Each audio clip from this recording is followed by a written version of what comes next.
अरे देवा! हा मुलगा आहे की मोबाईलचा चार्जर? 24 तास नुसता या फोनलाच चिकटलेला असतो.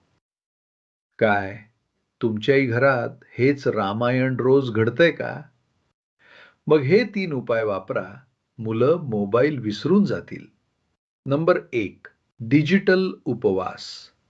अहो, आपण स्वतः रील्स बघणं सोडलं, तरच मुलं आपल्याला फॉलो करतील ना.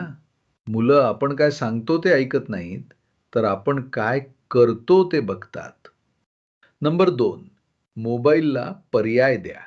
त्यांना जुन्या काळातले खेळ, बोर्ड गेम्स किंवा मैदानी खेळात गुंतवा. एकदा त्यांना मैदानाची सवय लागली की मोबाईलची रॅम आपोआप क्लिअर होईल.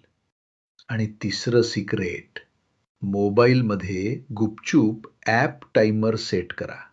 मोबाईल स्वतःहून बंद झाला की पोरांना सांगा, "बेटा, फोनची बॅटरी संपली. आता तो उद्याच सुरू होणार." तुमच्या घरी मोबाईलसाठी कोण जास्त रडतं? कमेंट्समध्ये नक्की सांगा आणि अशाच टिप्ससाठी आत्ताच सबस्क्राईब करा.